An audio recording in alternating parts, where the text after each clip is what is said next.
Pardo, maraming salamat. Good afternoon. Si Radyoman Lourdes po ito, live kayo sa RMNDZ XL Manila. Yes, at sa lahat po ng tagapakinig at taga-subaybay po ng inyong programa. Wala na hong wala na hong makapipigil at ipatutupad na po yung 3-term school calendar simula po ngayong pasukan sa June 8. Ano pong reaction dito ng mga guro, ma'am? Katulad ho ng mga magulang at ng mga nakikinig ay nabigla rin po yung ating mga guro dahil nung mga nakaraan nananawagan pa po kami sa konsultasyon sa hanay ng mga guro, pero sa ngayon ay full implementation na sa mismong pagpayag ni Pangulong Marcos dito sa ating 3-term school calendar na sa amin kami yung pinaka nasa unahan ng implementasyon. Kami yung magpapatupad pero hindi po kami nakonsulta dito sa malaking pagbabago na ito. Ano ho ba yung 3-term school calendar na ito? At ano ho ba yung impact nito, number 1, sa estudyante, magulang at sa inyo? Sa ilalim po nitong 3-term school calendar, mula po dun sa 4 quarters o 4 na hati noong ating school calendar ay magiging 3 terms na lamang po ito. Magsisimula po ito ng June to September, September to December at January to March. Kung saan sa bawat hati po merong end term na break sa ating mga estudyante. Pero hindi po talaga break kasi isa po ito sa mga kinwestiyon namin kasi sinasabi na isa daw po sa dahilan kung bakit daw po kinakailangang baguhin yung ating school calendar para makatugon doon sa pag-aaral na sinasabing may 58 days daw po na nawawala doon sa instruction time sa mga bata natin. Pero tingin namin mukhang hindi po ito yung sagot kasi doon po sa mismong hearing na ginawa po kahapon, briefing ng Department of Education, lumalabas na hindi pa rin po naaabot nito yung 180 days na non-negotiable contact time sa mga bata. 173 days lang, hindi pa natin masasabi kung may suspension dahil yung bagyo, yung iba pang mga sakuna na very vulnerable yung Pilipinas. Sa ilalim din po nung term break, sinasabi na gagawin din daw po dito yung mga non-curricular activities, ibig sabihin, hindi na maiistorbo yung mga bata natin during the term, instructional term, gagawin yan during the break, yung mga practice sa palaro, practice doon sa mga national press conference at iba pa. Kung sa aming mga guru daw, doon namin gagawin yung mga computation of grades, aral program, then we have in-service training, etc. Na ito yung kine-question namin, mukhang kulang din, yung 10 days na ito, para isiksik yung napakaraming gawain din na ito sa aming mga guro. So in short, hindi namin nararamdaman din, Ma'am Lourdes, yung mismong pahinga na sinasabi nila. Ma'am Ruby, sandali para malinaw lang. So, ibig sabihin meron ng 3 sem break? Sem break ba? Tama ang term? Opo, term break naman. And term break, yes. Opo. Sa per term break, ilang araw? 10 days po, yung inilaan ng DepEd para po sa bawat term. Okay, so halimbawa, estudyante ako, magre-rest ako sa 10 days na yan. Not necessarily po kasi kung ikaw ay magpa-practice o kaya naman ay bahagi ng aral program, meron ka pa rin. Pero meron silang nilagay doon na 2 days para dun sa break ng ating mga estudyante. Kayo ho, mga teacher, rest. Sabi, meron daw po kaming break na 2 araw din. Kaya lang, ang nakita nga po namin kasi inisa-isa nila. Halimbawa, sa 5 araw, pagkakasahin namin doon yung pagko-compute ng grades, yung mga non-curricular activities, tapos din yung aral program. Tingin ko doon pa lang sa computation of grades, kulang na rin po yung 5 araw na yun. Kaya talagang mag-e-extend din po kami. Kaya hindi rin po namin nakikitang makakapagpahinga rin kami doon sa 10 araw na yun. June to September, yung first term Yes, break, after pagbalik ko yan, mag-enroll uli? Hindi naman po. Kaya po ayaw sabihin ng DepEd na trimester kasi baka ang implikasyon sa magulang mag-e-enroll. Hindi naman po, magkakaroon lang po ng break. Pero once na-enroll na po sila by June 8, ay dire-diretso na po yun. Hinati lang po sa 3. Andali, baka mukhang mas maganda ito, Ma'am Ruby, sa mga estudyante dahil akala nila may 3 silang sem break. Opo, sa amin naman po, Ma'am Lourdes, sabi nga namin, importante yung paghahanda.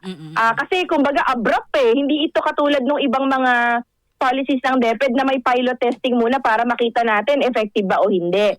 Kasi sa amin, sa bahagi ng teacher, syempre, ang gusto namin, ready na yung aming kakailanganin sa learning material, sa lesson exemplars, yung adjustment namin sa pagtuturo. Hindi pa nga po nagkakaroon ng orientation hanggang ngayon sa mga teachers. Syempre, masasabi nating effective yan kung yung mga teachers din natin talaga ay handa rin, no? At yung mga materials din na gagamitin. Kasi may adjustment din po yan sa lessons. So, ibig sabihin po, yung lessons ng mga bata medyo madadagdagan, no? Kasi yung isang term o yung isang quarter noon, ilalagay natin siya doon sa 3 term, no? Pagkakasyahin natin siya. So, medyo marami yung lessons, no, na kakailanganing ituro in one particular term, pero ang sinasabi ng DepEd, medyo kokonti naman, no, yung ating mga, halimbawa yung periodical exam, other formative and summative assessment sa mga bata, no, so medyo magkakaroon ng doon adjustment sa mga bata kasi nga kumbaga yung 4 magiging 3 na lang, no, yun yung sa bahagi ng ating mga estudyante. Pero kung kami naman yung tatanungin, yun nga kasi very yun kumbaga kung ang dahilan ay dahil nga doon sa nawawalang mga araw, hindi po namin masisigurado na yung 173 days na pagtuturo namin, hindi yun magkakaroon ng cancellation of classes. Magkakaroon pa rin po yan, lalo yung pagdating natin ng, ng July at saka ng September hanggang November, talagang tag-ulan na yan. So medyo meron pa rin po talagang dyan, suspension of classes. Pero kami naman po, sa bahagi po ng Alliance of Concerned Teachers, talagang bukas pa rin po kami para doon sa mga dialogo, no, sa bahagi ng Department of Education. At sinasabi rin namin na sana hindi na talaga maulit yung mga ganitong mga top-down approaches na gugulatin na lang ho kami na meron pong pagbabago kasi ang epekto po niyan sa teacher natin talagang ma-overwork po kami. Kung hindi po handa yung mga learning materials natin, mauulit po yung mga nakaraan na yung teacher talaga po yung sasalo, no? Actually, ang isa pa dito po yung remediation kasi alam niyo po, alarming talaga yung 0.4% proficiency level ng ating mga senior high school. So, ang hinahabol natin dito, paano natin mabibridge yung gap na dapat pagpasok ng mga bata ay matutulungan natin sila para makasunod sila dun sa pang-araw-araw, no? Kaya ang sabi natin, dapat yung aral program, ito po kasi yung programa ng DepEd para dun sa ating mga learning recovery, no? Gusto natin na wag na po yung ipakarga dun sa mga teachers. Meron po tayong mga mentors, tutors, at mga non-DepEd naman, no, na mga nasa, mga education students or maybe yung mga nasa waiting list, wala pang mga items, no, na pwede sanang makatulong doon sa pag-bridge ng gap. Kasi pag yung bata, hindi siya marunong magbasa, mahirapan po siyang makakope up doon sa iba pang mga subjects like science, English at iba pa. Pero ma'am, sandali etong 3 breaks na ito, hindi ba ito makatutulong para yung mga mag-aaral natin kasi this past weeks and months, 'di ba, lumabas na mahina sa comprehension, mahina magbasa, mahina sa math, bagsak sa reading. Hindi ba ito makakatulong?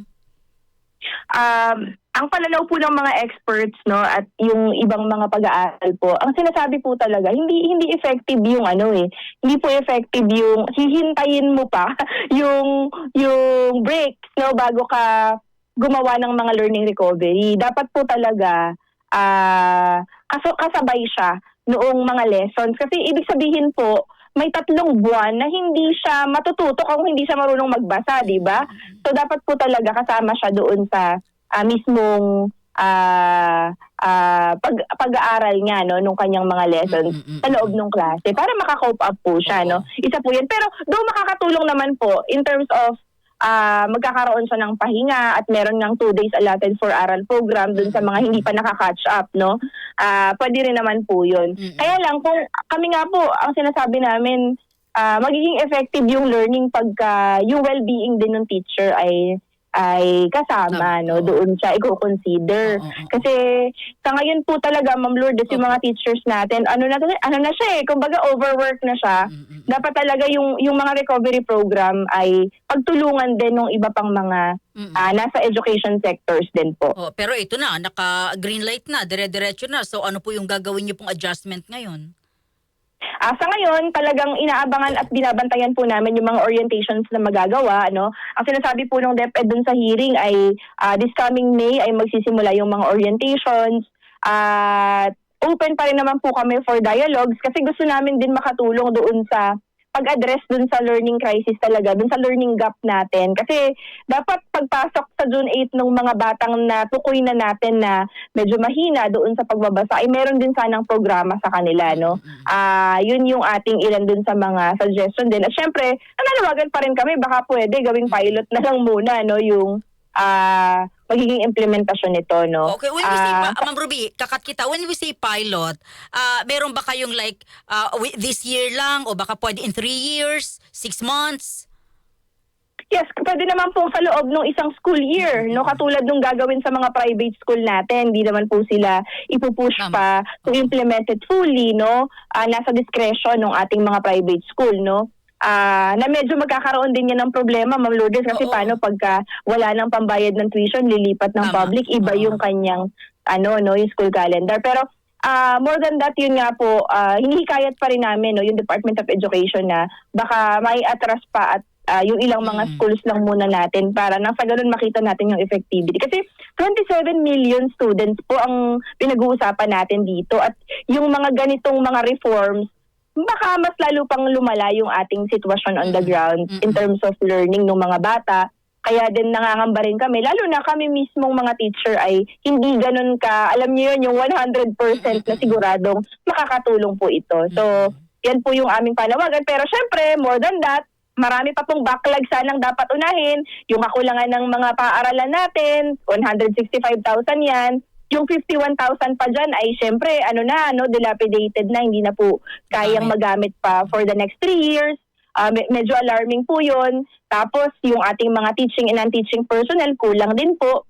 Mas maigi po sanang yun yung pagtuunan ng pansin. At ito, nakita rin po to sa hearing kahapon. Alam niyo po ba, isang dekada nang wala tayong textbook na inilalapag sa mga eskwelahan, no? Mukhang walang bago na ginawa. Walang bago, yung no? Mga old ba, yung pinalit-palit?